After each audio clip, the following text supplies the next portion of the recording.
a mí eso, porque creo que después de haber sido prohibido tantas veces, ¿no? En tantos momentos de gobiernos dictatoriales, lo primero en educación que se hizo, cualquiera sea el país de América Latina, fue prohibir la lectura de la obra de Freire. Me pasó a mí, yo estuve en mi formación de grado la cursé una parte en dictadura y por supuesto que lo viví en carne propia. No, Freire no lo podíamos estudiar, no lo podíamos leer. No es que no podíamos, estaba prohibido. O sea que, como yo cuento siempre a los estudiantes, para mí el acercamiento primero con Freire fue clandestino. Fue como a hurtadillas, ¿no? En secreto.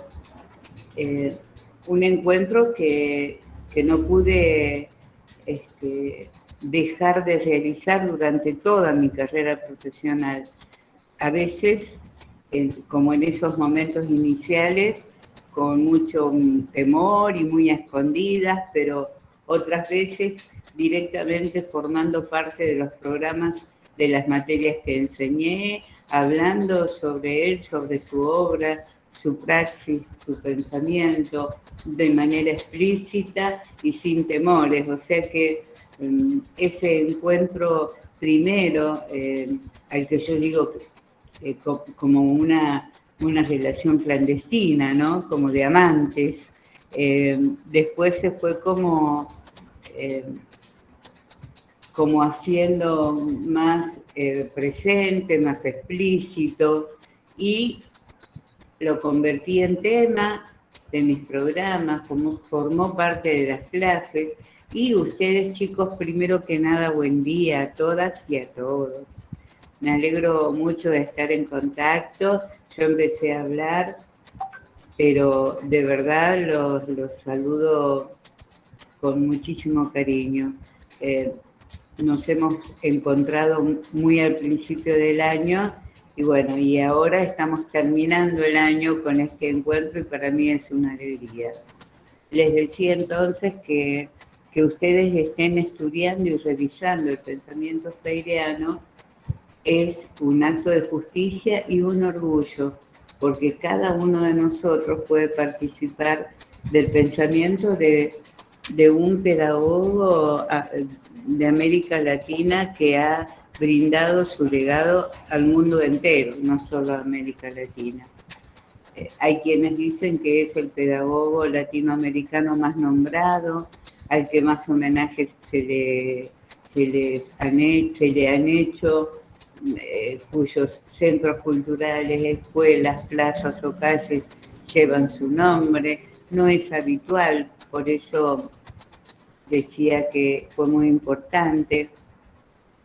Y además al que se le atribuye la paternidad de la educación popular.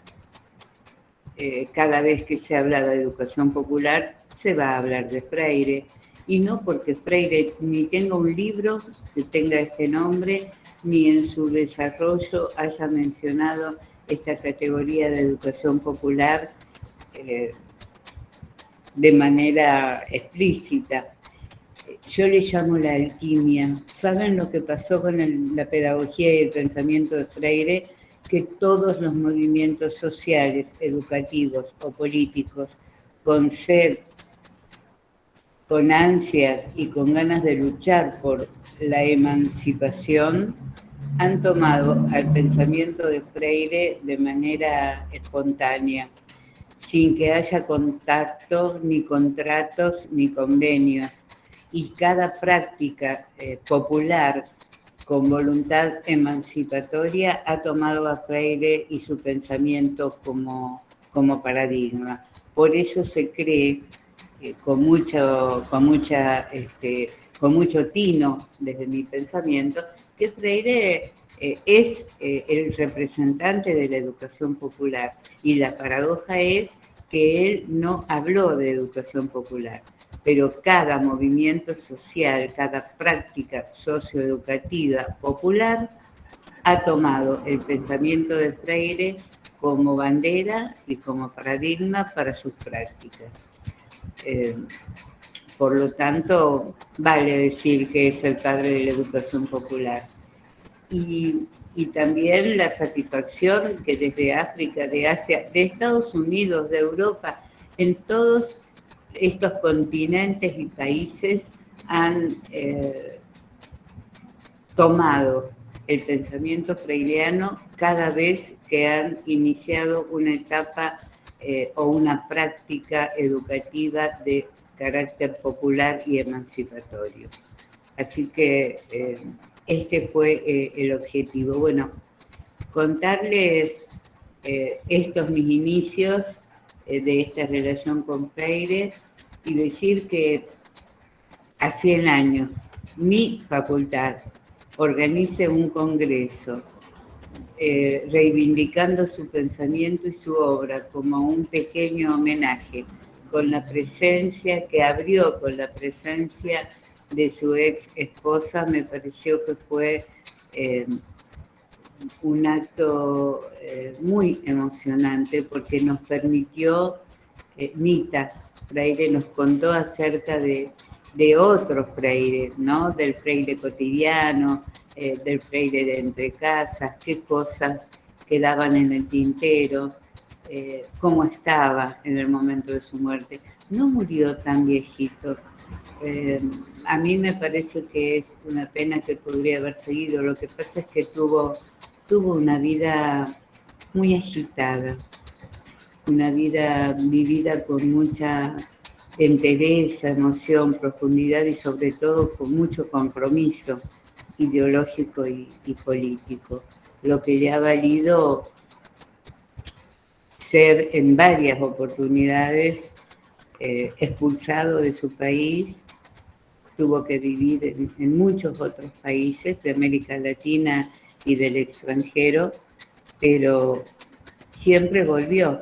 E iniciado los 80, cuando se regularizan las dictaduras en América Latina, regresa a su Brasil natal, ¿no? Me parece que fue sumamente valorable el esfuerzo que hizo la facultad para desarrollar este congreso, y la elección de las personas fue una elección conjunta, colectiva, entre todos los que formábamos parte del comité organizativo y académico. Varios de ellos son personas que hemos propuesto, que hemos trabajado sus obras, que hemos trabajado sobre sus textos. Miren, les voy a dar ni qué decirles de Nita Freire, su mujer, su segunda esposa, pero otros autores que han estado invitados, como en el caso del conversatorio de la disertación que ustedes escucharon, que es Carlos Alberto Torres, quien trabajó de manera muy cercana con Freire. Carlos Alberto Torres es sociólogo, hace sociología de la educación y ha trabajado con él codo a codo en el llamado Instituto Paulo Freire, un instituto que lleva su nombre, que recopila su obra y que no es lo único que hace. Por supuesto que ahí está condensado mucho del pensamiento crítico latinoamericano, y Carlos Alberto Torres, si no, sigue siendo parte de ese instituto, al igual que Moacir Gadotti, que en realidad lo invitamos, pero él tenía otros compromisos previos. Él fue amigo personal de Freire, más joven, por supuesto, pero también Carlos Alberto Torres fue discípulo y amigo personal, ¿no? Entonces me parece que estén ellos dos, que es lo mismo, ambos pertenecen al instituto, Paulo Freire con nosotros, fue una profunda emoción. Y Alfonso Torres Carrillo, ustedes también trabajaron ese esa conferencia. No, No, no, no. la de ellos Trabajamos no. la de Torres, la de Adriana Puigros y el conversatorio en donde estuvo Bueno, usted, profe.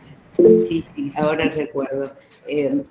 Bueno, igual ya lo mencioné, este es un pedagogo colombiano cuya especialidad es la educación popular, precisamente, y este fue el motivo por el que fue invitado, porque es quien tomó del pensamiento freireano el cuerpo de ideas para desarrollar las prácticas de educación popular referenciadas en el pensamiento de Freire. En el caso de Adriana Puigros, una pedagoga argentina que ustedes conocen porque la tenemos incluida en el programa, ustedes han leído un pequeño artículo de su vasta obra. Ella es una representante, una estudiosa del campo o el área de la historia de la educación. Por lo tanto, indefectiblemente tuvo que tocar el pensamiento freireano. Y además de, por supuesto, caracterizar los diferentes tipos de pensamientos, teorías y pedagogías que conforman ese enorme espectro que es la historia de la educación argentina, en todas las épocas, desde incluso antes de la conformación de los Estados Nacionales. En el caso del conversatorio en el que estuvimos con el profesor Yepes y conmigo, somos la generación que estudió a escondidas a Freire, la generación que cursó sus estudios de grado en la dictadura y que nos hemos abrazado a ese pensamiento, no lo hemos dejado nunca y lo seguimos enseñando. ¿Por qué? Porque en mi caso yo estoy convencida que su perspectiva acerca de la educación tiene una característica con la que me identifico absolutamente y sobre la que todavía en ese sentido nadie pudo escribir. Todos los posteriores escritos acerca de la educación como una práctica política y emancipatoria son comentarios basados parten de Freire, siempre interesantes, importantes, profundos, pero no hay una creación en ese campo y me parece que esto es valioso decirlo. Viene el caso, no sé si era una de las preguntas en naranja, pero por ahí leí antes de ayer y ayer cuando revisaba la clase de ustedes, que una de las preguntas que hacían era si en este momento y desde este lugar, qué cosas encontraría yo que faltan, ¿no? En el pensamiento freireano. Bueno, si lo tengo que pensar como deudas, tengo que hacer una aclaración. Cualquier teoría está, no me gusta decir la palabra condicionada, pero está atravesada por el contexto, ¿no? La cuestión de la época, la cuestión epocal en una teoría es fundamental. Entonces, por eso podemos decir que el pensamiento freireano tiene una fuerte impronta revolucionaria, rupturista, política, que está como impregnada de todo ese movimiento cultural y educativo que se produce en los 60, todo un movimiento intelectual. Y yo voy mezclando un poquito, por ahí también preguntaban qué es la teología de la liberación. Y también preguntaban esto de la fenomenología y del marxismo.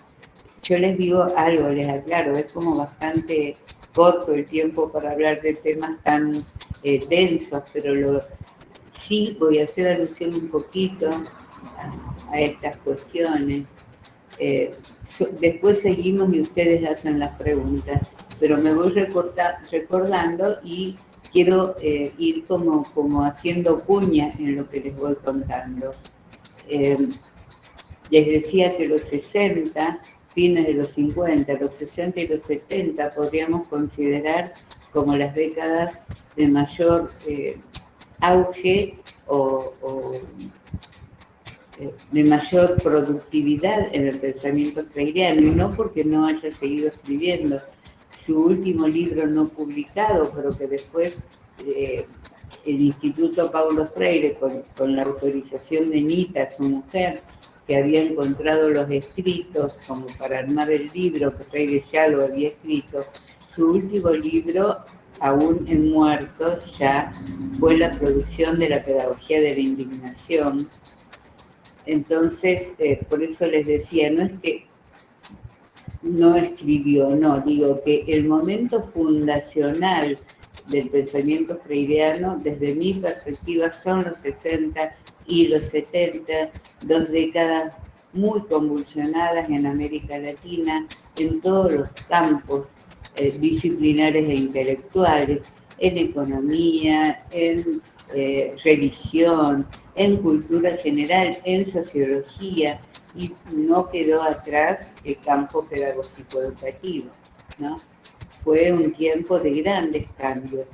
Yo ahí en la charla con el profesor Yepes les decía el concepto del tercer mundo que manejaban en esa época, ¿no?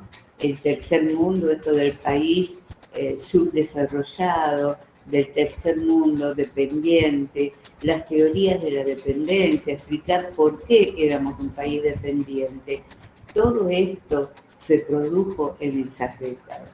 Por eso son décadas, como dice algún texto que ustedes estudian en la segunda unidad del programa, son décadas de una alta densidad histórica.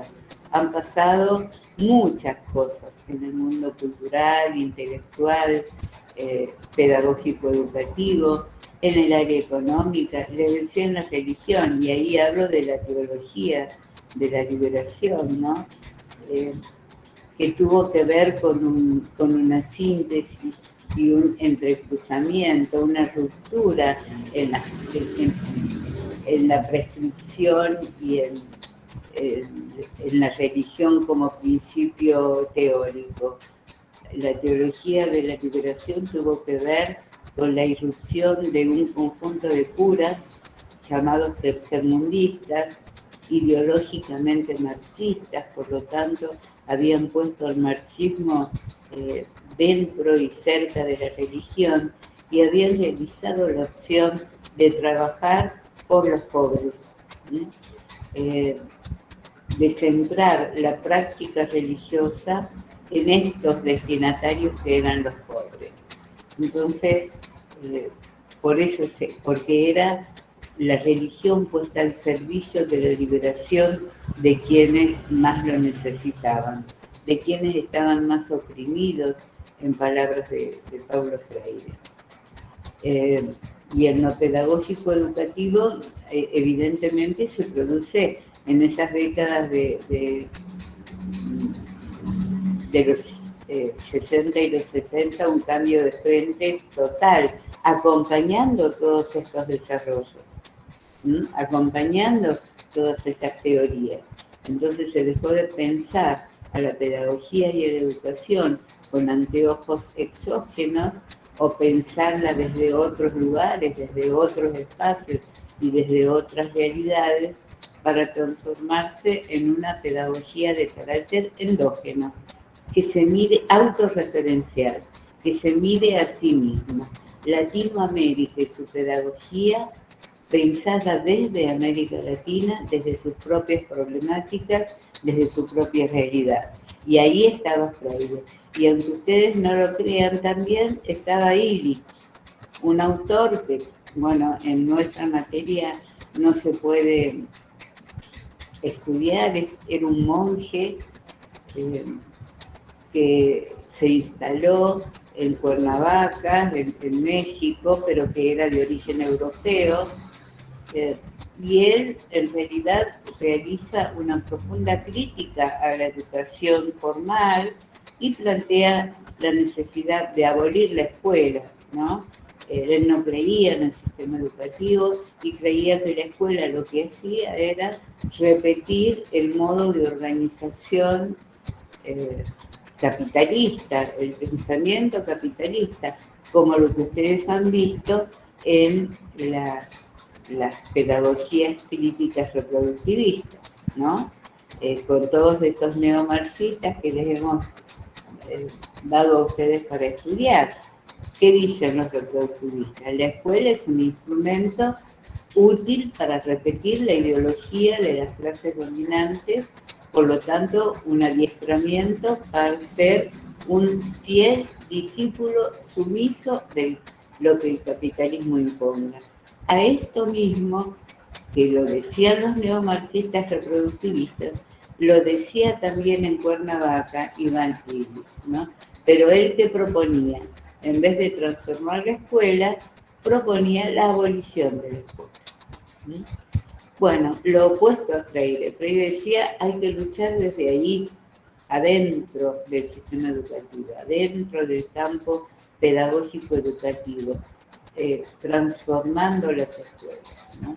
Haciendo de las escuelas y de la pedagogía y de la educación que en ellas se desarrolla un instrumento de lucha. Si tenemos que decir en qué teoría educativa ubicamos a Freire, sin duda en las pedagogías críticas. Y yo creo que es fundador, porque todos los pedagogos críticos de la resistencia, no reproductivistas, mencionan a Freire como el norte, como el referente, que han tomado su pensamiento como la guía, ¿no? Por lo tanto, lo de Freire es anterior. En otra pregunta, ustedes me preguntaban acerca de la escuela nueva, ¿no? Si Freire pertenecía o no. Bueno, yo les voy a decir algo. Adriana Puigros en algún momento sostuvo que Freire formaba parte de ese movimiento llamado la escuela nueva o el escolanurismo. Pero yo no coincido con eso, ella misma lo dejó de decir, digamos, debe ser. ¿Por qué? Porque pensar en Freire como un representante de la escuela nueva es creer que Freire es solamente una reforma metodológica. Y lo de Freire es una teoría pedagógico-política, ¿no? Personalmente no creo, porque además tampoco creo que él haya creado ningún método. Cuando nosotros hablamos en la literatura pedagógica del método Freire, es un lugar común, pero si nosotros profundizamos, esto no es un método creado con Freire. El método de la palabra generadora tiene dueño y tiene otro momento histórico.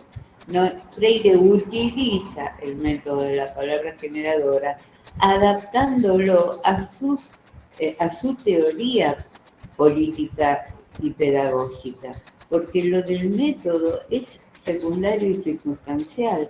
Lo que Freire hace es saber que la importancia de la alfabetización en las comunidades empobrecidas, la importancia de leer y escribir en los pueblos pobres. Y lo que él sostiene, hay un libro incluso que por ahí ustedes me decían qué libro me gustó más. Hay 2 o 3 que me gustaron, todos me gustaron, pero que me impactaron más. Uno de ellos es la importancia del acto de leer, ¿no? Un libro que Freire,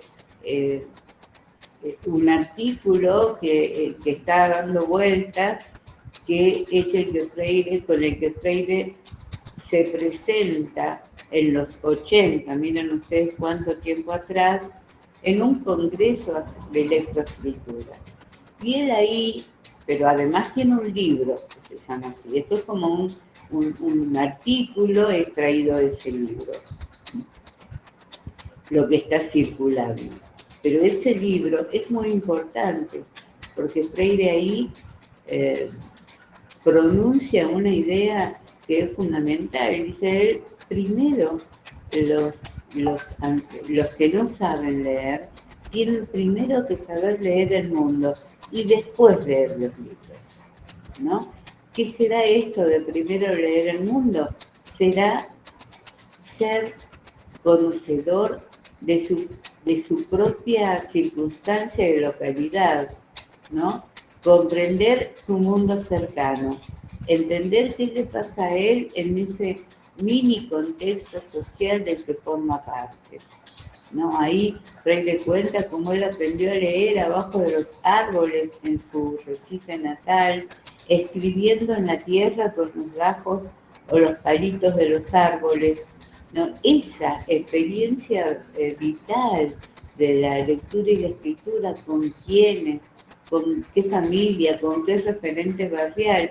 Es decir, ¿de qué sirve que yo aprenda con un método alfabético o la palabra generadora o el método global si no puedo comprender lo que me pasa a mí en mi propia realidad, en mi mundo más cercano, ¿no?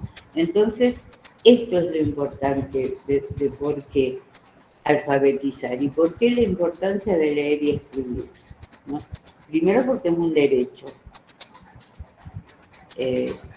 y de formación cívica, ¿no? Quien aprenda a leer y escribir puede tener la posibilidad de disminuir, por lo menos, la posibilidad del engaño, ¿no? Del maltrato, del sojuzgamiento. Y segundo, porque para leer los libros hay que saber leer la realidad. Y ese es uno de los preceptos de Freire, ¿no? Entonces, en las villas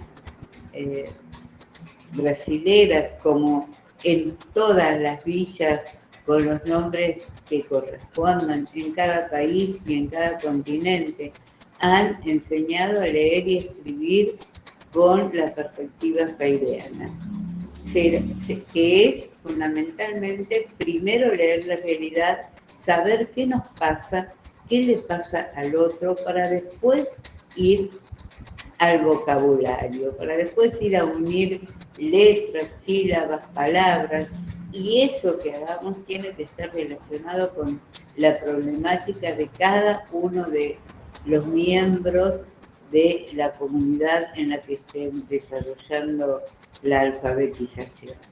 Entonces, las palabras generadoras no van a ser mame ni momú, ni ema amasa la masa, ¿no? Una cosa vacía.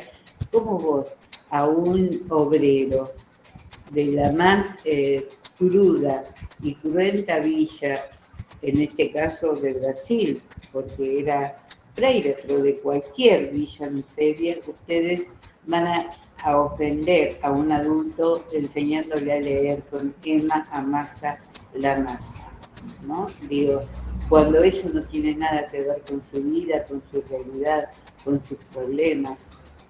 Entonces, no tenía que ver con un método de lectoescritura, tenía que ver con darle un sentido y un significado a la lectura y la escritura. Por eso la importancia del acto de leer, ¿no?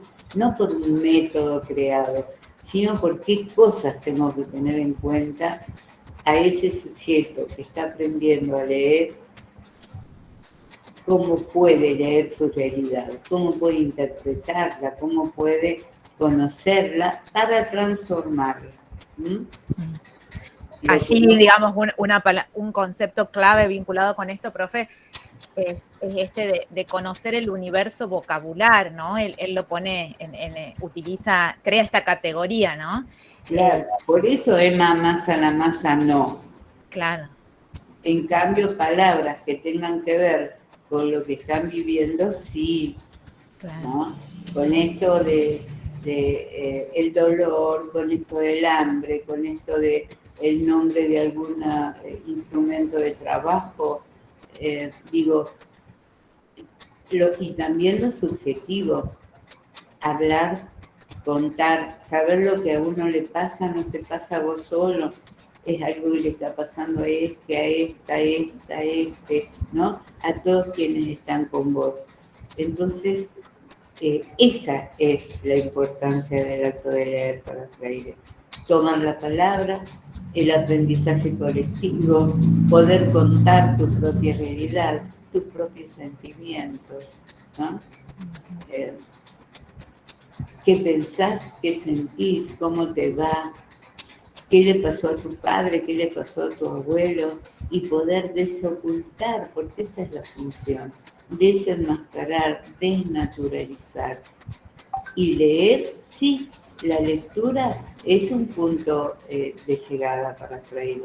Es muy importante que hombres y mujeres lean, sepan leer, pero antes que leer libros, leer la propia realidad. Y desde palabras, desde significantes, desde vocablos, desde conceptos que tengan que ver con la propia realidad y con la realidad de quienes viven como él, con él, en el contexto de él o de ella, ¿no? Esto es fundamental en el pensamiento freiriano. Por eso él dice que la educación es política, ¿no?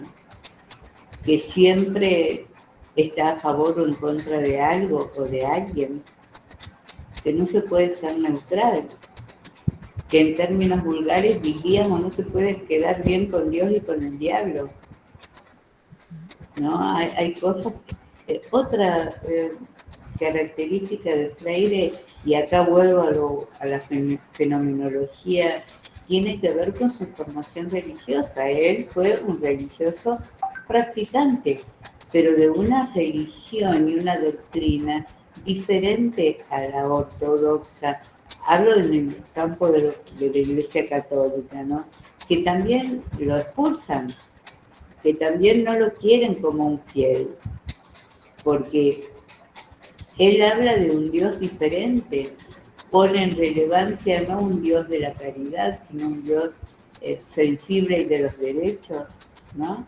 No ser bueno por caridad, no tener tal conducta por castigo, ¿no? Sino por desarrollar un sentimiento y un pensamiento compasivo y solidario, ¿no? Esto que él dice, vivir en comunión, quiere decir vivir en comunidad, no está haciendo alusión a ese ritual católico, ¿no?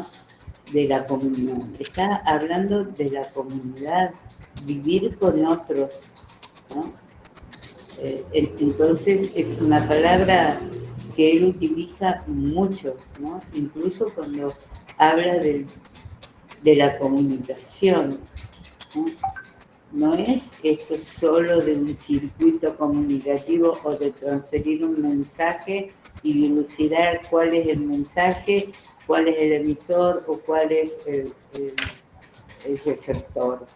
Está bien eso, pero antes que eso, dice Freire, la comunicación tiene que ver con esa práctica que se realiza en comunidad con los otros, ¿no? Y ahí aparece un concepto clave para Freire, que es la dialogicidad, ¿no? Esto de la educación como una práctica dialógica. ¿Qué significa esto? Cuidado, no confundan con dialéctica, ¿no? En el pensamiento de Freire, la dialogicidad tiene que ver con la posibilidad de hablar desde la propia subjetividad. Yo no puedo construir una comunicación que no sea dialógica, pero en el sentido de horizontal y democrática, ¿no? el diálogo no es desde uno hacia otro que tiene más jerarquía o poder. La dialogicidad para el Freire es una educación que está basada en un tipo particular de comunicación que es esa comunicación dialógica entre iguales. La única jerarquía válida es que son seres humanos.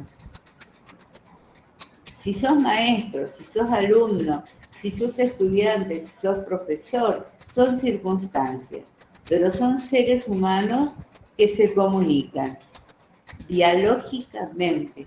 No hay educación sin comunicación dialógica, pero esa comunicación es entre iguales. Paréntesis. ¿Será igual ser docente que ser profesor? No. Perdón, docente que estudiante, no. No es igual, no está diciendo que son iguales de acuerdo a la función o la profesión o el lugar que ocupan en un momento circunstancial. No es lo mismo ser profesor que ser estudiante. Pero si la comunicación es entre seres humanos, por lo tanto dialógica, Freire dirá que ese que me enseña me puede en algún momento aprender de mí, y yo que en este momento estoy aprendiendo puedo enseñar.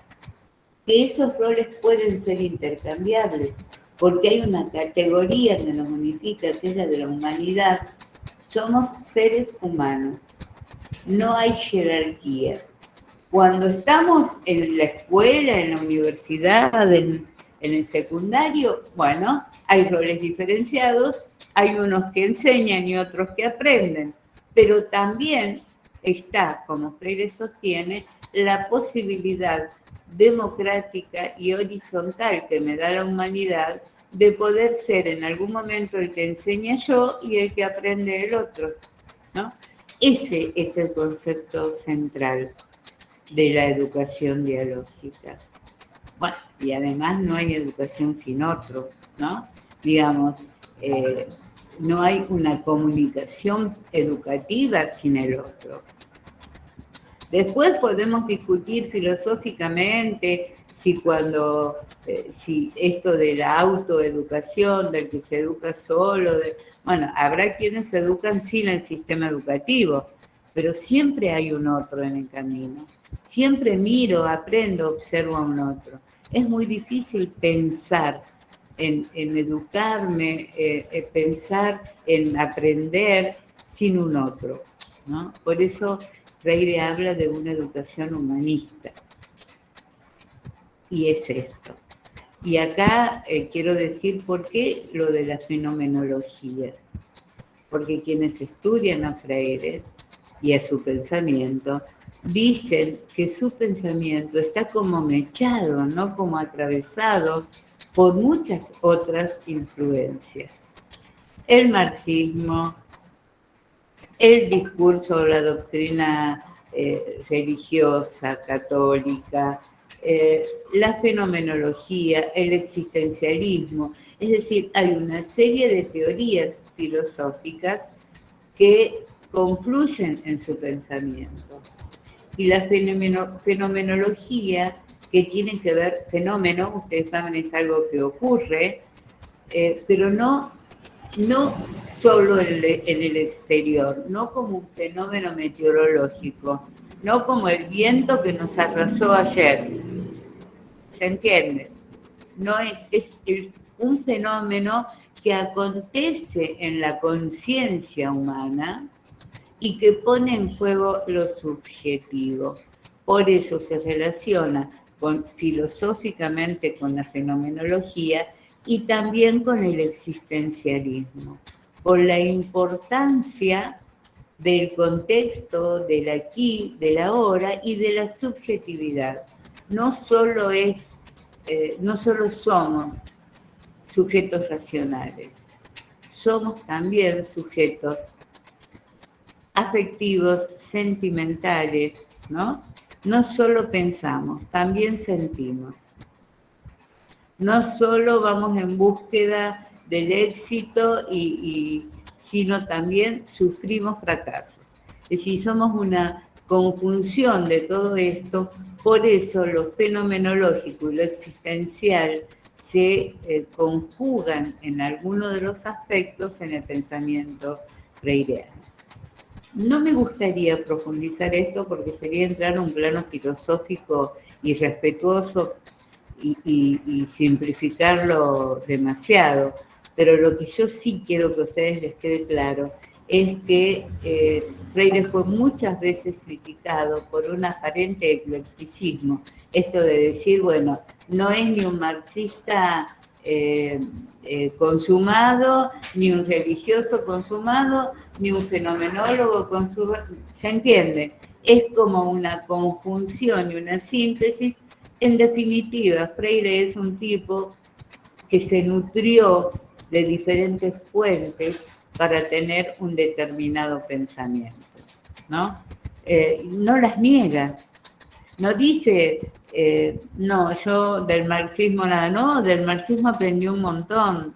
Ah, no, yo de Gramsci, que es la versión más humana del marxismo, no, él acepta que ha sido influenciado por todos ellos, que ha podido hacerlo, y que de cada uno ha tomado aquellos aspectos que le han servido para dar asiento, fundamento y referencia a su pensamiento, ¿no? Él se ríe en una de las muchas entrevistas que concedió y dice, por ejemplo, no soy profundamente religioso porque la iglesia no me acepta, y no soy marxista porque los marxistas no me dejan, ¿no? Digo, un poco es esto que para algunos es un objeto de crítica, su eclecticismo y sus influencias. Bueno, para mí no lo es porque lo declara, porque él dice soy el producto de todo esto y porque a partir de eso puede crear su propio pensamiento, ¿no?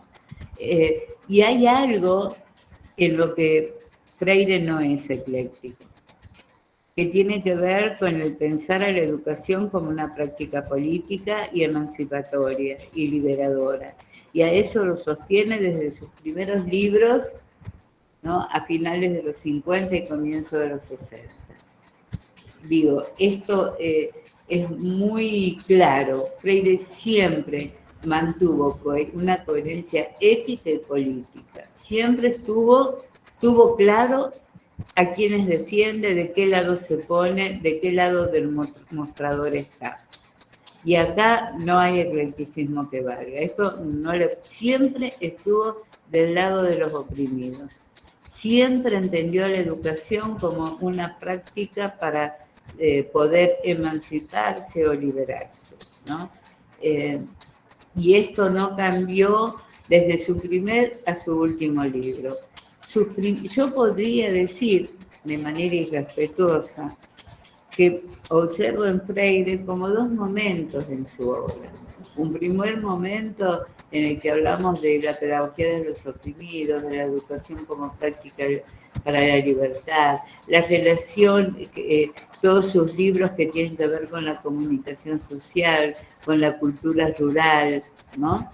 Son como libros fundamentales como libros de posicionamiento ideológico, político, con un fuerte contenido ideológico, donde todavía la palabra escuela y la palabra maestro y la palabra alumno no aparecían.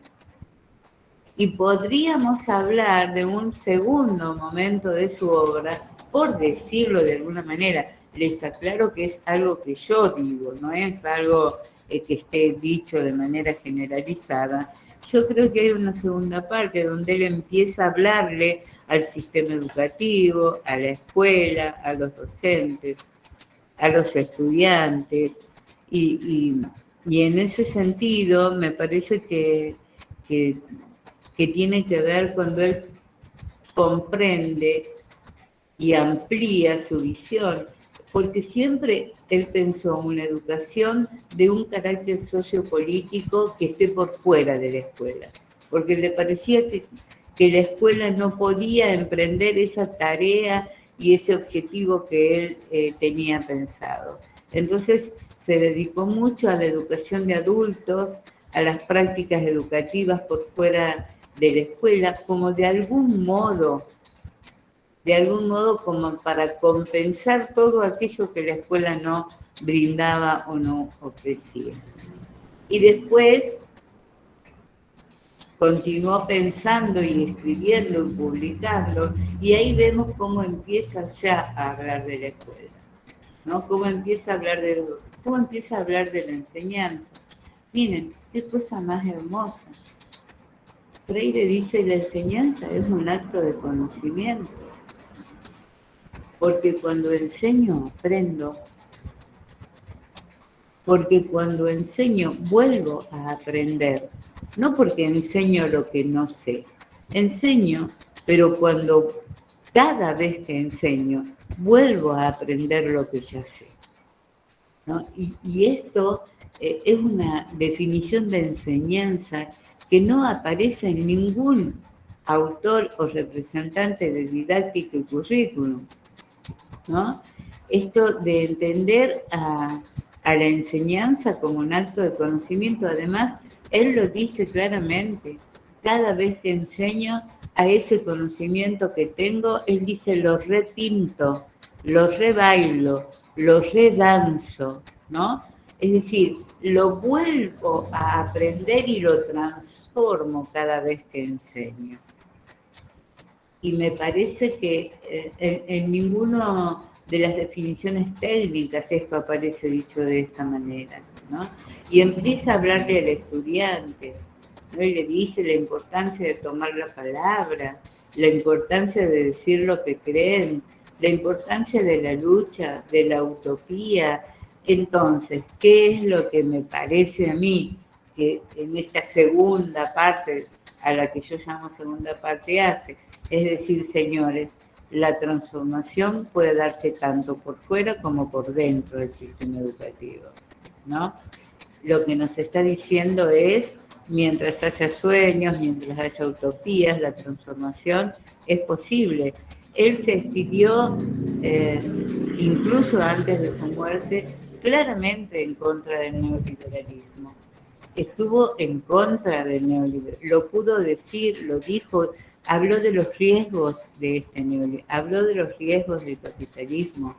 Pudo, a pesar de haber muerto en 1997, bueno, ya estábamos padeciendo este neoliberalismo, y también habló de la esperanza, ¿no? Es más que en un libro que se llama Pedagogía de la Esperanza. Esto de la esperanza no como algo idílico, romántico, o un sueño que no se cumple, ¿no? Hay en él una clara visión de decir, no, esto es posible. No es que si yo me quedo apichonado y reducido creyendo que nada se puede hacer, que todo está hecho y que la transformación no es posible, dice, esa actitud, dice Freire, es conservadora y promueve la no transformación, por lo tanto, es la negación de la política, ¿no? Entonces él va a hablar de la necesidad de siempre tener sueños, objetivos, utopías, porque le contesta a quienes le critican que las utopías no se concretan y que son sueños. Bueno, como diría Calderón de la Banca, ¿no? De la Barca, digo, son sueños, la vida es sueño, decía Calderón de la Barca, pero Freire dice, los sueños son necesarios, las utopías son necesarias, porque la transformación es posible. Y él, para darle respuesta a esas críticas, utiliza el concepto del inédito viable, ¿no? ¿Qué quiere decir esto del inédito viable? El inédito viable para Freire tiene que ver con... es una metáfora de la transformación. Inédito por lo nuevo, o sea, en oposición a una postura conservadora que se niega a la transformación, ¿no? Lo inédito es la búsqueda, el objetivo, el camino hacia el que hay que caminar para conseguir eso que hoy no está, pero que puede estar, ¿no? Y eso va a ser algo diferente, transformador, ¿no? Es inédito porque todavía no lo logramos, pero el camino es hacia eso, ¿no? Hacia la utopía, hacia el sueño. Vamos para ahí. Es lo contrario al conservadurismo, es la esperanza. Voy camino hacia ese inédito que todavía no existe, pero que lo estoy construyendo. ¿En la mente? No. ¿En otro sueño? No. Lo estoy construyendo a través de la lucha, dice Freire. Lo consigo luchando, ¿no? A través de cambios de conciencia, porque para él la educación es concientización. ¿Y por qué viable? Porque es lo nuevo, lo que no está, es el norte, es hacia dónde voy, para demostrar que transformar es posible, pero también que es viable, que lo puedo hacer, que se puede realizar y que eso no es nunca individual, nunca en soledad, nunca un soliloquio, que la transformación colectiva es posible y que es cuando la transformación es colectiva, es también individual, ¿no? Es decir, cuando yo me transformo, transformo al otro. Y cuando yo me transformo, transformo el mundo, la realidad, el contexto, la sociedad. Y esa transformación se vuelve sobre mí, cambio, vuelvo sobre el mundo y ahí se da la dialéctica, no la comunicación, no hablo de lo dialógico. Acá, en esa relación hombre-mundo, se produce esa relación dialéctica en el que me transformo yo y transformo el mundo. Y cuando el mundo se transforma, vuelve hacia mí. Y no habla ni de grandes ni de pequeñas transformaciones. Habla del camino de lucha para lograr la transformación. Es más, lo dice en una hermosa frase, dice, la transformación no se logra de un miércoles para un jueves, ¿no? Pero se logra, ¿está? Si no es algo rápido. Por eso él habla también de la tolerancia como una virtud. No la tolerancia del soportar y el someterse,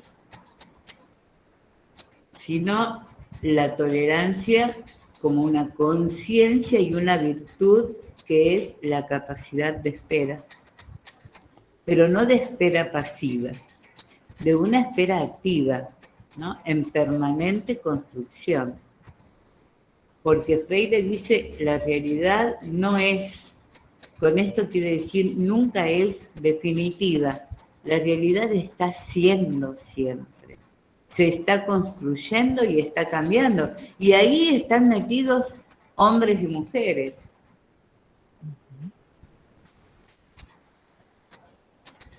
Pensaba en esa pregunta de qué le faltaba. La aclaración era que no hay teoría que se produzca en el vacío ni que esté colgando del espacio en un globo.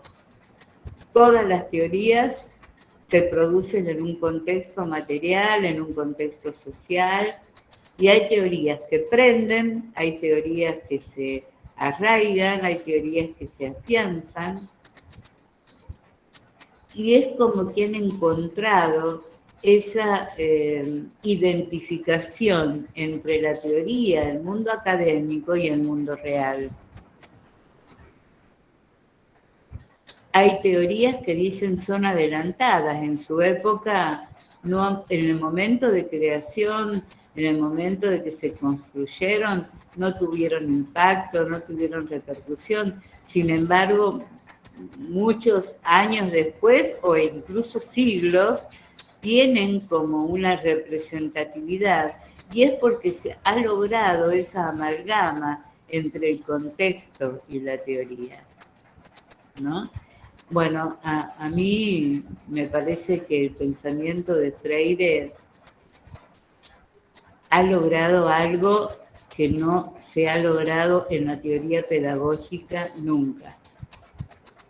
Es muy raro que un docente de cualquier nivel, de cualquier campo disciplinar, cuando uno le diga o cuando escuche la frase nadie se educa solo, ¿no? Nadie educa a nadie, nadie se educa solo, los hombres se educan entre sí, mediatizados por el mundo. Todo el mundo sabe que se está hablando de Freire, aunque no conozcan en profundidad su pensamiento, ¿no? Hay una identificación. Ustedes me dirán, porque yo también lo pienso a veces, si no ha quedado Freire plasmado como un eslogan en muchos casos, ¿no? Y yo creo que sí, que hay, pero ¿qué quieren que les diga? Yo prefiero un eslogan de Freire que algo produce en mi conciencia y en mi cabeza que un eslogan de la Coca-Cola, que lo que me lleva es a consumir más. ¿Se entiende? Sí creo que, para ser sinceros, no todos los que nombran o mencionan o identifican alguna palabra, frase o pensamiento con Freire, lo hacen de una manera profunda y consciente.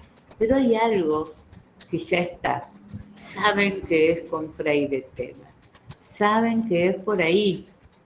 Y eso no se logra siempre, ¿no? Eso yo no escuché que en el sentido común de la gente, no sé, haya una frase que rápidamente lleve a pensar en su autor, ¿no? No me parece que, creo que Freire es uno de los pocos casos que esto sí puede producir y que sí se produce. Será tarea de quienes estamos en el ámbito pedagógico educativo, será tarea en quienes estudiamos estas teorías que hagamos el esfuerzo para que esto no sea solo un eslogan, ¿no? Y que no sea solo... Ahora hay hasta un emoticón, no sé si ustedes vieron, a mí me encanta, por supuesto, pero es la carita de Freire con un corazón. O sea, en el ámbito pedagógico, mis colegas ya lo ponen, como pones el corazoncito, como pones el dedo hacia arriba, o como, ¿no? Ya ponen, y me parece que esta circulación aparentemente superficial también tiene que ver con reconocer el impacto de un tipo de pensamiento que en realidad los medios académicos no valoran tanto, pero que circula en el sentido común y en la conciencia colectiva de muchos. Bueno, no sé si dejé algún espacio, si quieren, me encantaría escucharlos y me encantaría que ustedes me pregunten mientras yo me voy a buscar agua. ¿Puede ser? Sí, profe. De hecho, bueno, ahí los chicos estaban diciendo, uy, está dando respuesta a todas las preguntas que teníamos para hacerles, pero bueno, no importa, seguramente hay cosas que han quedado ahí en el tintero o que han quedado... O cosas que la profe ha explicado ahora en este intento de dar respuestas a las preguntas de ustedes y que han llevado a que se formulen nuevas preguntas. Así que, bueno, esa sería la idea, ¿no? Ahora, volver a recuperar algunas de estas cuestiones De hecho, bueno, ahí en los comentarios del chat le cuento, profe, que hay algunos de los chicos que dicen, siento que estoy participando de un congreso, que estuvo muy bueno toda la explicación que usted ha estado dando hasta ahora. De todos modos, bueno, mientras se organizan ahí para preguntar, cuando usted decía, profe, que reconocía como dos momentos en este pensamiento de Freire, ¿no? Uno, a lo mejor, a ver, y con el respeto que nos merecemos de quienes no somos, yo en lo personal no soy muy estudiosa de su pensamiento, y no es que alguien lo haya dicho, pero se me ocurría pensar, ¿tendrá que ver con que en algún momento de su trayectoria él empezó a implicarse más en el trabajo del sistema educativo, digamos, en la asesoría, digamos, del sistema educativo, en formar parte, digamos, en los ministerios educativos? ¿Tendrá a lo mejor o podrá estar vinculado con eso, el conocer, digamos, la educación desde el sistema? Y entonces decir, bueno, tengo que empezar también a escribir, a hablar o a pensar a la educación en términos de la escuela, del docente, del educador. Bueno, cuando Freire vuelve a Brasil, tiene un cargo como funcionario. Uh-huh. Ocupa lo que para nosotros sería el ministro de Educación de una provincia, ¿no? Como Tucumán, porque no fue para todo el país. Entonces, él está ahí, ocupa ese cargo. Sin embargo, él después de un tiempo lo deja. Abandona ese cargo, pero no abandona en sentido literal. No es porque deja de pertenecer a ese conjunto de ideas, a esa ideología que lo convoca para desarrollar, sino porque él entiende que era tan resistido a nivel de funcionarios que empezaba a funcionar como un obstáculo más que un facilitador, ¿no? Digo, porque en las estructuras burocráticas de los sistemas educativos quedan muy arraigados algunos funcionarios, algunos burócratas de diferentes maneras de entender. Seguramente había muchos de esos mismos que lo prohibieron. Entonces, cada acción que Freire empezaba a desarrollar, una persona tan preeminente que posiblemente haya producido un rechazo desde el interior del sistema, ¿no? Muy profundo. No así desde la afuera, porque siempre fue muy apoyado por las organizaciones de trabajadores, por las organizaciones sindicales, por los propios docentes. Sin embargo, creo que también tiene que ver con el devenir del pensamiento, ¿no? Él nunca fue en contra, no es que él escribe en contra de lo más sistemático, escribe menos, no lo tiene como centro de preocupación. Y después sí, me parece que tiene que ver con una evolución lógica de su pensamiento, ¿no? Además tiene que ver con quienes van tomando su obra. Esto que yo les decía, que en cada campaña de alfabetización, que en cada circunstancia de una práctica educativa popular aparezca él, sin haberlo pedido, bueno, también lo debe haber obligado a conocer. Y miren, hay una cosa que no dije y que a mí me encanta, que tiene que ver con su estilo, ¿no? Él es una persona que escribe en primera persona, del singular y del plural, que tiene que ver con un estilo de hacerse cargo de lo que escribe. Acá no hay un estilo impersonal, ¿no? Él no dice se cree que tal cosa, dice yo creo esto, ¿no? Nunca aparece el infinitivo. Podría, sería, si esto ocurriese. Él habla siempre en primera persona o en primera persona del plural. Nosotros como grupo creemos tal cosa, admitimos tal otra. Esto me parece como un aporte muy importante porque en el mundo de la escritura académica no es tan así, aún hoy. No es lo habitual, sí. Es su estilo epistolar. Él tiene mucha carta. Él escribió que se relaciona con esto que les acabo de decir, ¿no? Hay un pequeño libro que se llama Cartas a Cristina. Cristina es su sobrina, que es para mí muy hermoso, porque él estando en el exilio, para recuperar su obra, su sobrina le pide que le escriba cartas contándole tópicos o temas o experiencias. Bueno, o a Guinea-Bissau. Digo, hay como siempre la carta, el estilo epistolar que da lugar al pensamiento y al sentimiento, han ocupado su obra. Y a mí esto sí me parece también un rasgo para mencionar, que después no es porque se inventó, porque al ensayo no es un invento de Freire, pero el llevar a los círculos más académicos un estilo de escritura de su estilo fue rupturista de verdad, ¿no? Entonces, y poder que él hable en primera persona, que pueda expresar el pensamiento y el sentimiento, ¿no? Bueno, es algo que, vuelvo a repetir, no es nuevo.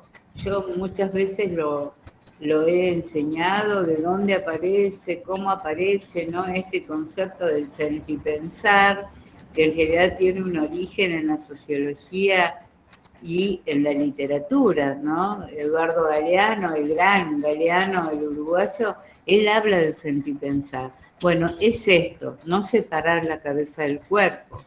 No dejar de pensar, pero sí reconocer el sentir, ¿no? Como un acto conjunto, ¿no? Como una síntesis, ¿no? Yo nunca solo pienso, yo pienso y siento. Podrá ser que a veces pienso más que lo que siento o a veces siento más de lo que pienso, pero no son cuestiones separadas, ¿no? Y esto tiene un efecto en la teoría muy importante también, ¿no? El reconocimiento real de lo subjetivo en la escritura es un tema muy importante.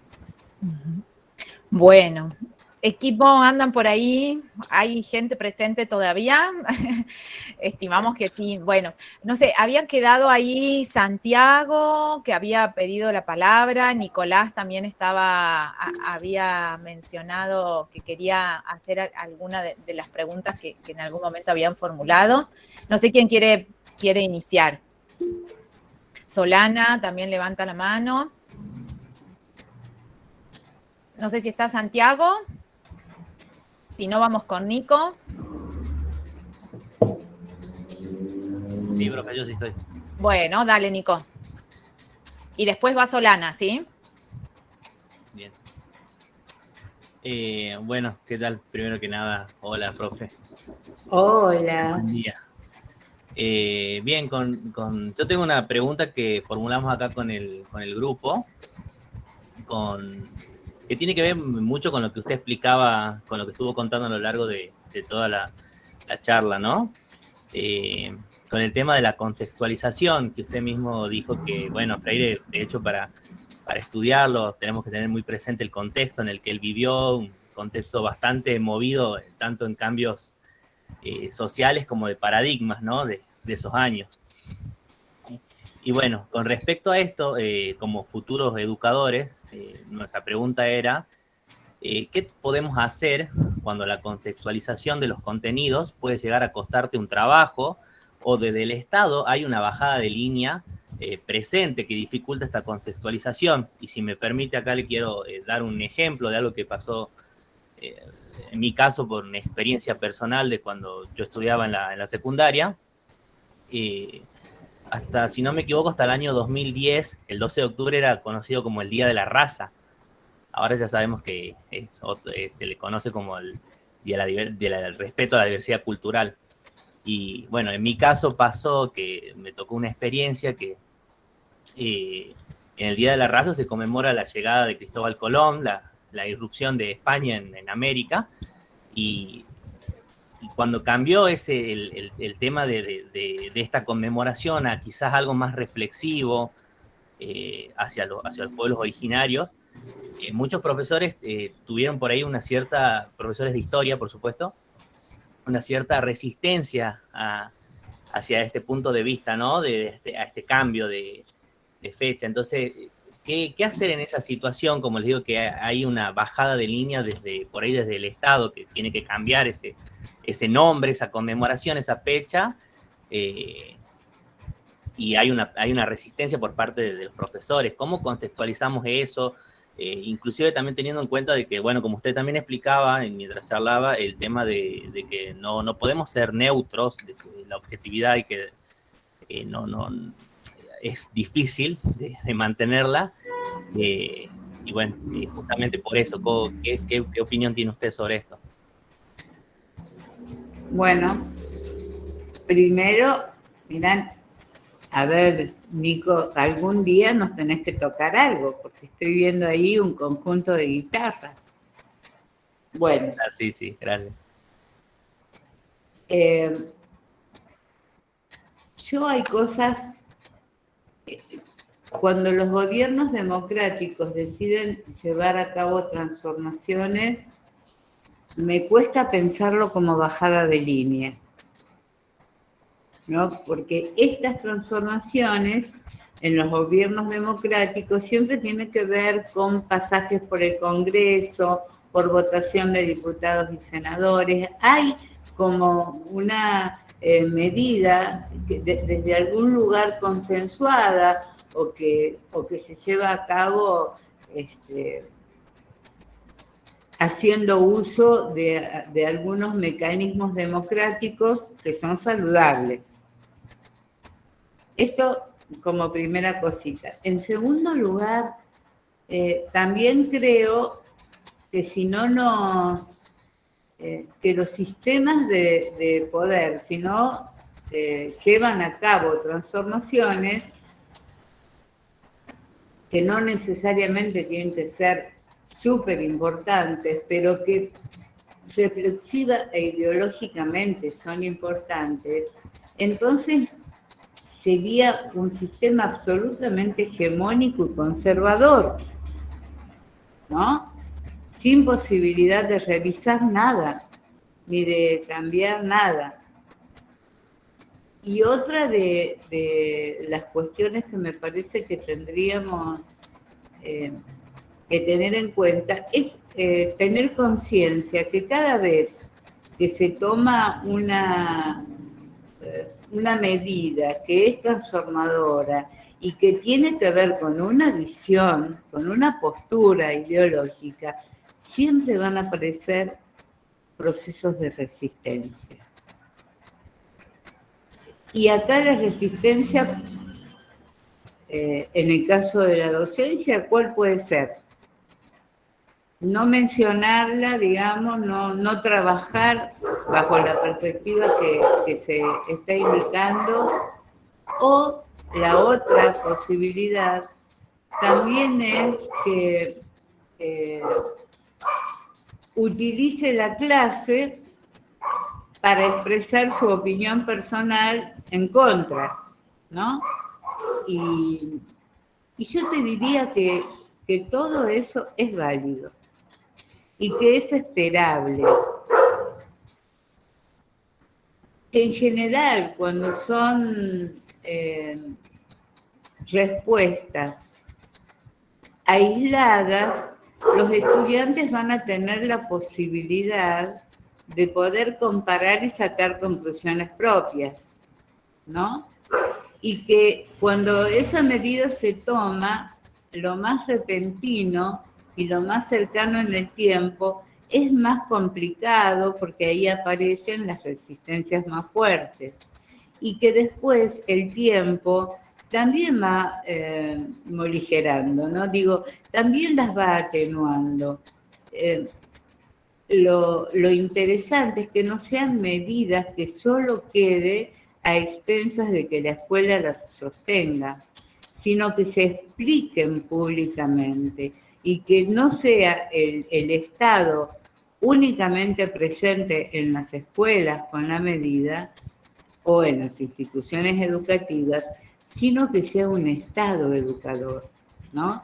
Que comunique, que pueda explicar el porqué de estas medidas, sabiendo que incluso, aunque intente hacerlo, como hay lo que se denominan medios hegemónicos, también lo van a intentar destruir. Pero la comunicación tiene que ser pedagógica. ¿Qué quiero decir?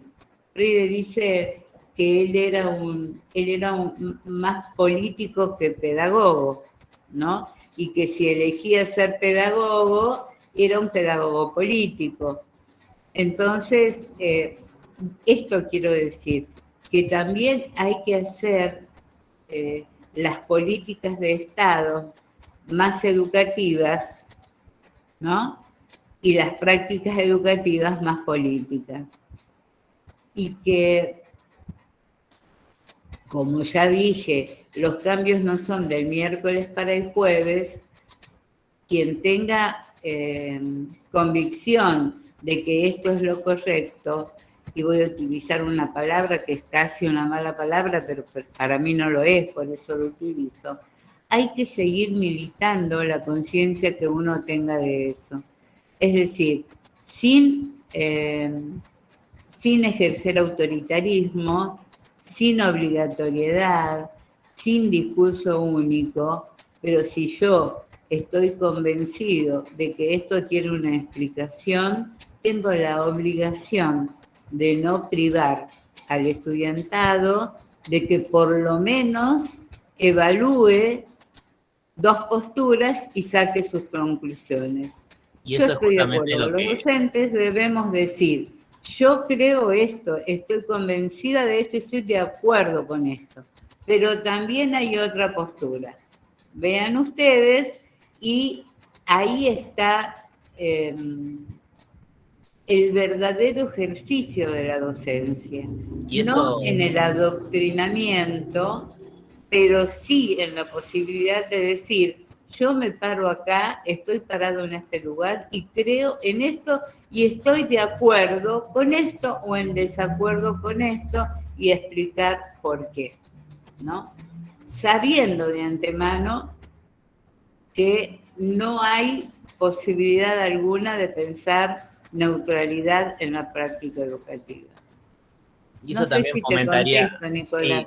Sí, y eso también fomentaría una mirada crítica, ¿no? Hacia el alumnado. Sí. Para que ellos saquen sus conclusiones por ahí. Sí, el objetivo es ese, la mirada crítica es esta, que no te digan, es lo opuesto al pensamiento único. No hay procesos hegemónicos absolutos.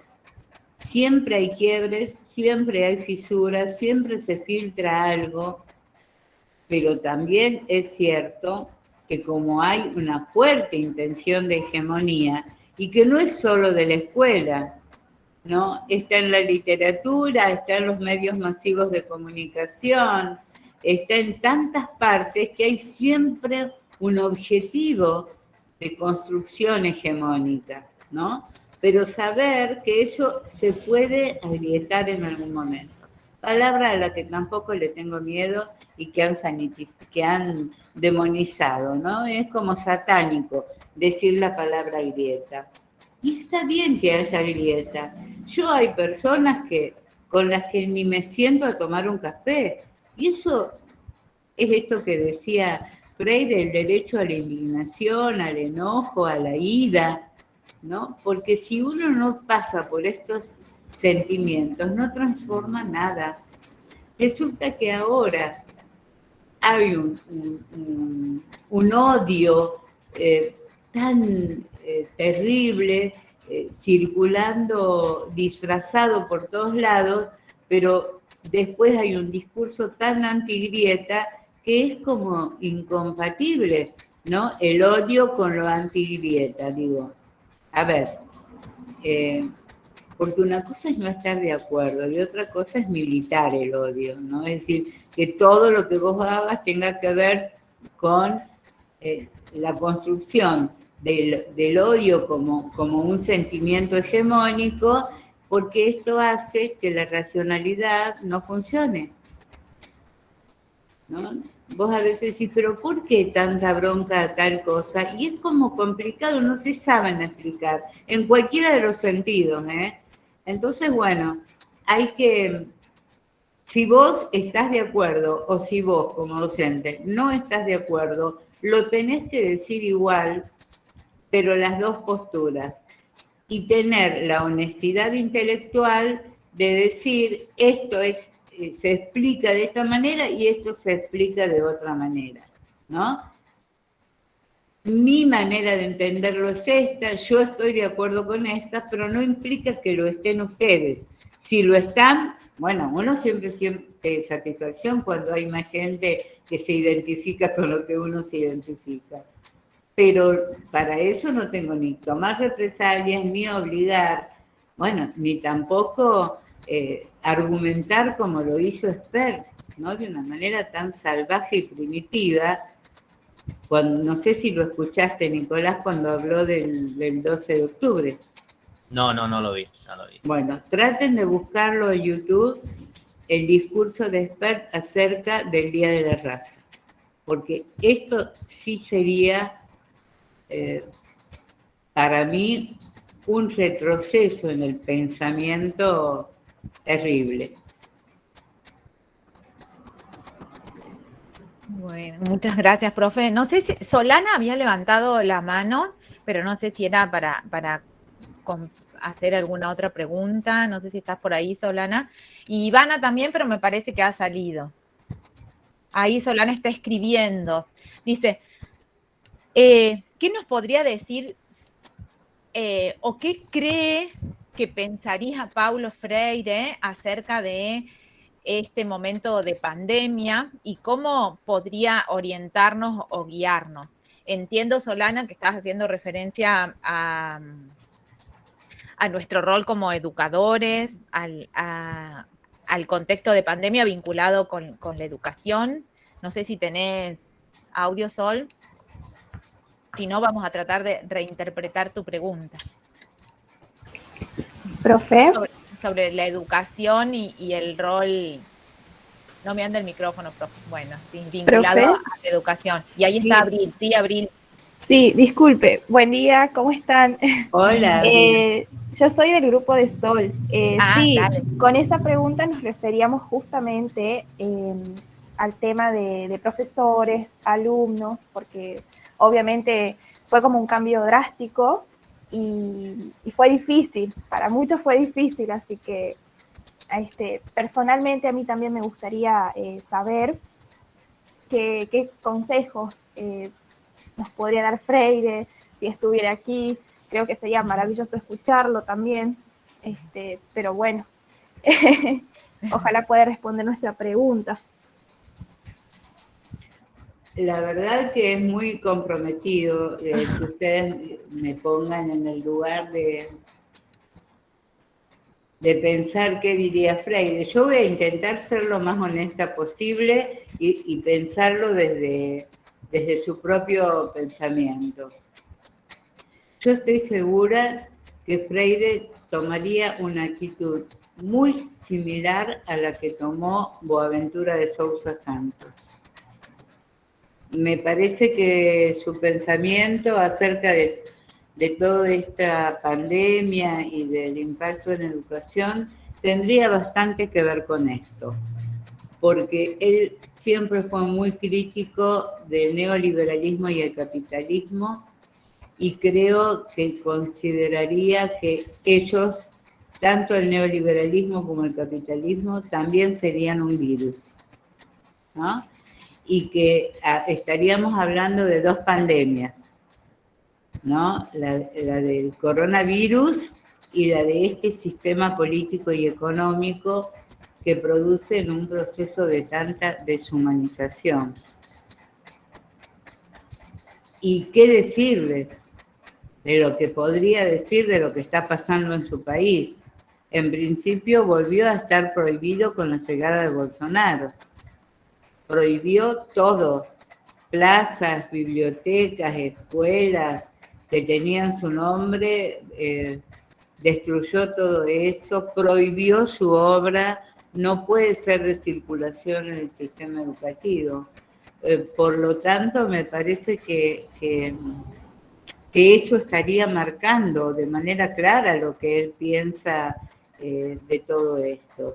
Y también creo que él fue durante toda su vida un tipo tan ligado al sentir y al latir popular que seguramente estaría del lado de la tolerancia y de la comprensión y del tomarse un tiempo.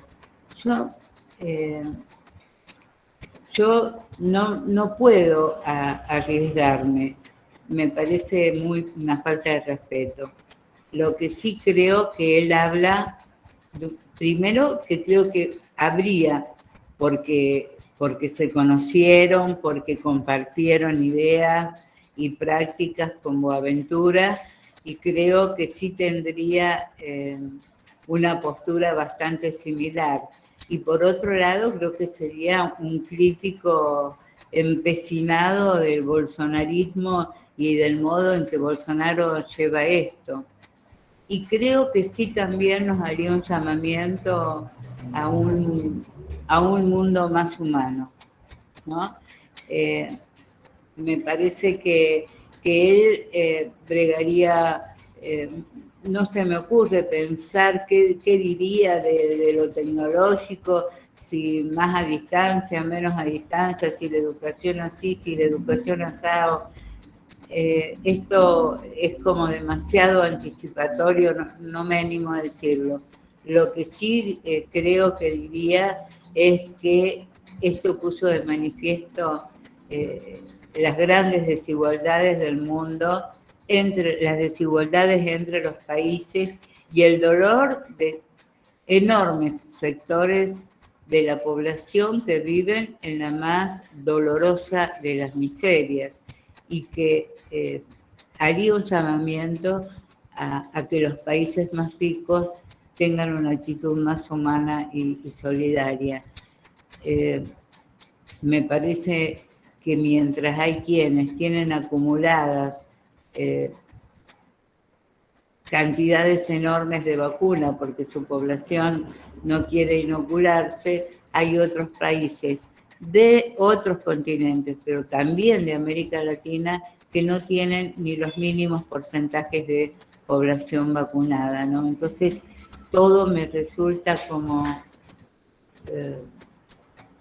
una dolorosa situación que a él calculo que le dolería mucho y que llamaría a una respuesta más humana y pondría de relieve que, además del virus, pondría como un efecto del capitalismo todo lo que está pasando. Bueno, bien, profe. Muchas gracias. Profe, ya se acerca la hora de ir cerrando el encuentro, pero antes de cerrarlo, le cuento que estuvimos preparando un pequeño regalito para usted, ¿sí? Sí, porque bueno, sabemos que también era en alguna medida este encuentro homenajearla, que usted nos homenajea a nosotros, ¿sí? Con todo lo que sabe, conoce, pero también homenajearla a usted en todo este tiempo que ha estado trabajando para nosotros.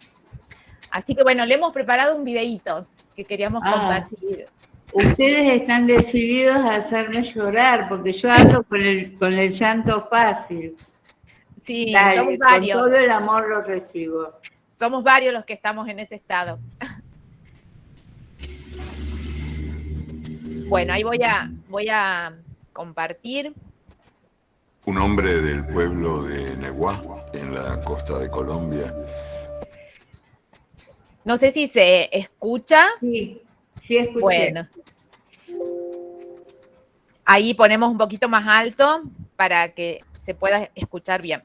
Un hombre del pueblo de Neguá, en la costa de Colombia, pudo subir al alto cielo y a la vuelta contó. Dijo que había contemplado desde allá arriba la vida humana y dijo que somos un mar de fueguitos. El mundo es eso, reveló, un montón de gente, un mar de fueguitos. No hay dos fuegos iguales. Cada persona brilla con luz propia entre todas las demás. Hay fuegos grandes y fuegos chicos y fuegos de todos los colores. Hay gente de fuego sereno que ni se entera del viento. Y hay gente de fuego loco que llena el aire de chispas. Algunos fuegos bobos, no alumbran ni queman, pero otros arden la vida con tantas ganas que no se puede mirarlos sin parpadear, y quien se acerca se enciende.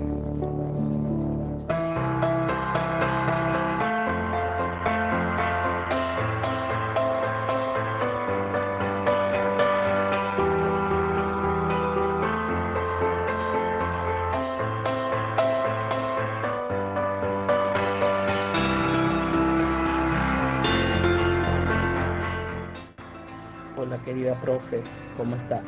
Yo a través de este video quiero agradecer por su compromiso, por su sapiencia y por su pasión para enseñarnos. El año pasado fue el año de la pandemia 2020, no fue un año fácil para ninguno, pero logramos transitarlo, logré aprender todo, cosas nuevas. Yo estoy en el profesorado y a través de sus podcasts, de sus videos, logré abrazar esta profesión, abrazar al profesorado, que es lo que siempre me gustó, y poder seguir adelante.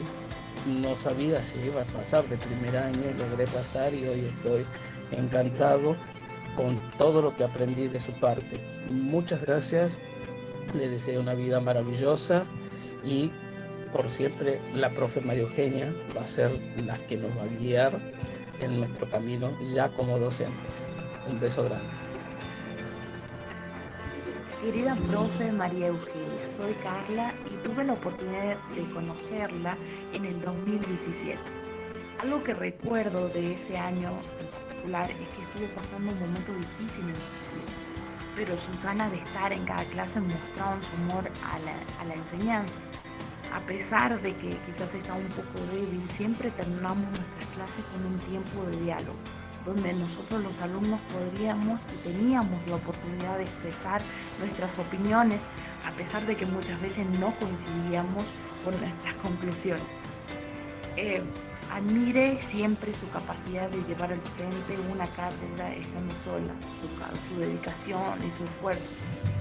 Admiro su capacidad para ponerse en el lugar de los estudiantes, porque me tocó muchas veces ver situaciones en las que mis compañeros no llegaban a cumplir ciertos requisitos o ciertas cosas de la materia, y usted siempre estuvo dispuesta y predispuesta para entender esa situación. Y sobre todo admiro la forma en la que ama su profesión. Sé que en la vida todo tiene su tiempo. Hay tiempo para amar, para ser feliz, para disfrutar. Hay tiempo para trabajar, para enseñar y para descansar. Hoy le toca el tiempo de descansar. Después de un gran recorrido de aulas en aulas y de brindar todos los conocimientos que ha adquirido durante toda su profesión, después de corregir miles de exámenes y después de dar herramientas a miles de alumnos para que puedan alcanzar lo que ya usted alcanzó, de parte de muchos alumnos, de muchos estudiantes, solo me resta decirles gracias. Gracias, profe, por todo lo que ha brindado estos años. Gracias por estar y gracias por brindar las herramientas. Hola, profe. Bueno, aquí unas últimas palabras finales como para cerrar este breve video en su honor. ¿Qué decirle? 3 palabras que se me vienen a la cabeza cuando pienso en usted y en la relación que hemos compartido en este breve tiempo en el que hemos podido estar transitando juntas la facu. Humildad es la primera de ellas, confianza la segunda y cuidado, creo que es la tercera. Humildad en el modo en que enseña, en que muestra, en que dice. Confianza, sin duda, es la segunda. Confianza en mi tarea, en primer lugar, pero también ver esa confianza que tiene en cada uno de sus estudiantes, estos estudiantes que recién ingresan, que llegan a la facultad, explorando esta tarea que es la de educar, y usted siempre ha confiado en cada uno y en cada una de ellas. Y cuidado. Creo que esa resume la tercera idea o la tercera representación que tengo acerca de usted. Cuidado de mi persona en este tiempo que hemos transitado juntas, siempre acompañándome y evitando que me expusiera a algunas situaciones que tal vez no eran del todo agradables o propicias. Así que bueno, es un resumen de mi agradecimiento en este tiempo. La verdad que he aprendido muchísimo. Sin duda nunca voy a llegar a estar a la altura de todo lo que usted puede dar o ha dado en la facu, pero siempre será mi reconocimiento a su tarea y siempre va a estar invitada a formar parte de la materia. Así que eso, téngalo presente. Va a seguir estando aquí con nosotros.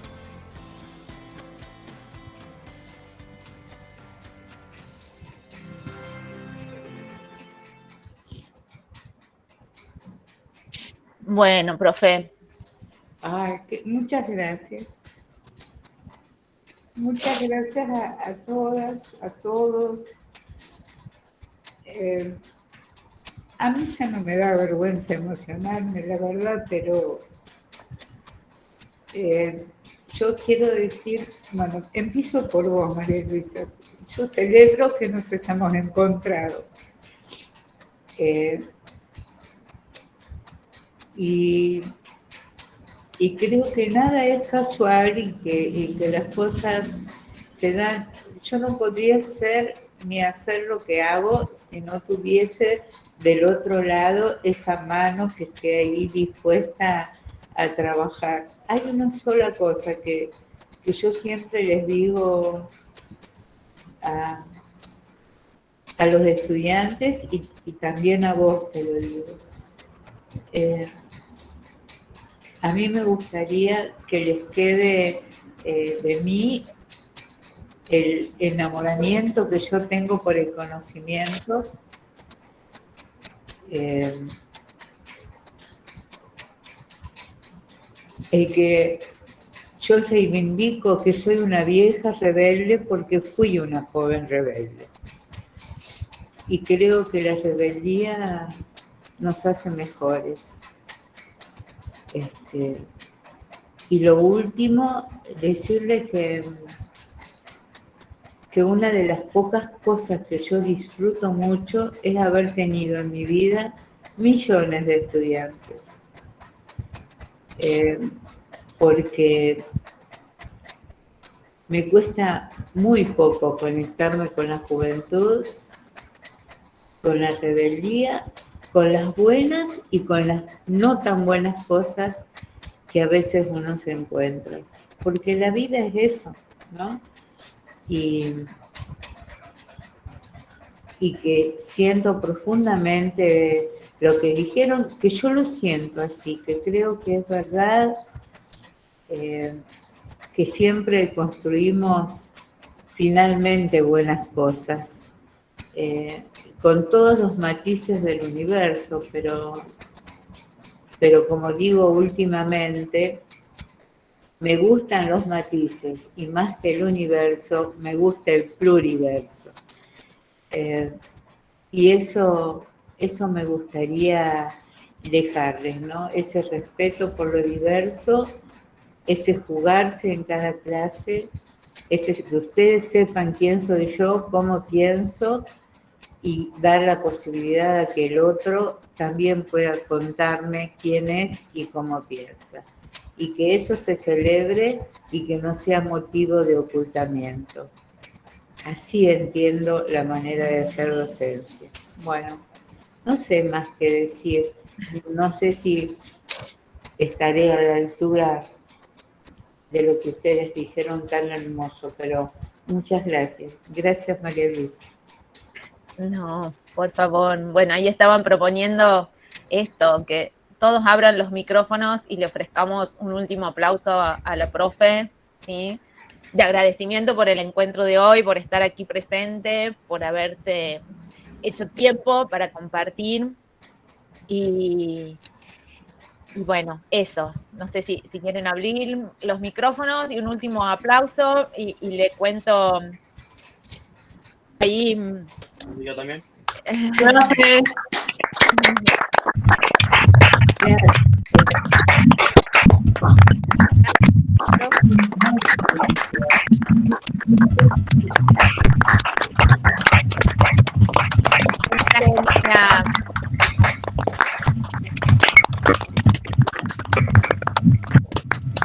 Una genia la profe María Eugenia.